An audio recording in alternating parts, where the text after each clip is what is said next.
Mission 2024 को लेकर आगे बढ़ रही बीजेपी ने संगठन में कुछ बदलाव के संकेत दिए हैं। साथ ही सत्ता में भागीदारी कर कुछ दलों को एडजस्ट करने का भी मूड बनाया है। एक रिपोर्ट पहले आपको दिखाते हैं, फिर इस रणनीति को डिकोड करेंगे।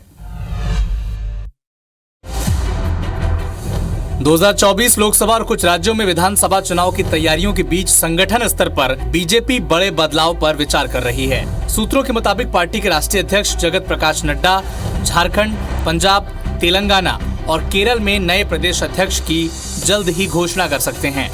इधर कैबिनेट में भी फेरबदल की अटकलें लगातार आ रही हैं। महाराष्ट्र में एनसीपी के कुछ विधायकों के एनडीए में आने के बाद उनके कोटे से प्रफुल्ल पटेल को कैबिनेट में जगह दी जा सकती है। इसके अलावा महाराष्ट्र में शिंदे गुट की शिवसेना को भी केंद्रीय कैबिनेट में जगह मिल सकती है। इसके अलावा बिहार से रामविलास पासवान के बेटे चिराग पासवान को भी कैबिनेट में लाने की चर्चा है। बिहार से ही नीतीश का विरोध कर जेडीयू छोड़ने वाले आरसीपी सिंह और उपेंद्र कुशवाहा को भी कैबिनेट में शामिल करने की चर्चा जोरों पर है।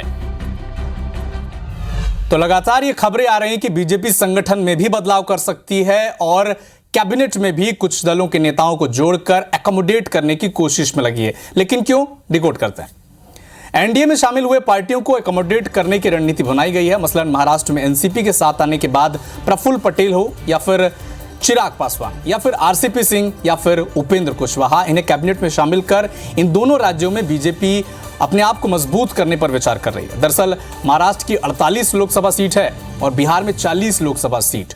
ये बीजेपी के लिए खासी अहम है क्योंकि सत्ता तक अगर पहुंचना है तो इन 88 सीटों पर बीजेपी को मजबूत होना ही पड़ेगा और इसी के लिए बीजेपी इन दोनों राज्यों में जो भी दल उनके साथ आए हैं उनको एकोमोडेट करने की कोशिश में लगी हुई है और सत्ता में भागीदारी देकर एक अहम कदम आगे बढ़ा रही है।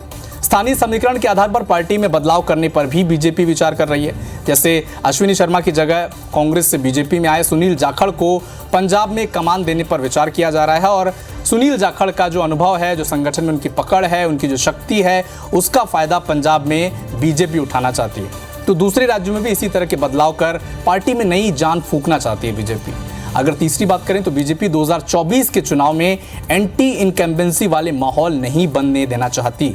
जाहिर है, कैबिनेट रिसफल करना हो या फिर संगठन में नए बदलाव करना, वो चुनाव में पूरे जोश के साथ उतरना चाहती है। इसके अलावा बीजेपी एक सीक्रेट प्लान पर भी मेहनत कर रही है। तीनों हिस्सों में, यानी देश को 3 हिस्सों में बांटकर अलग अलग क्षेत्र में अलग अलग राज्यों को डालकर बीजेपी एक नए तरह के फॉर्मूले का इजाद कर रही है। देश को 3 क्षेत्रों में बांट रही है।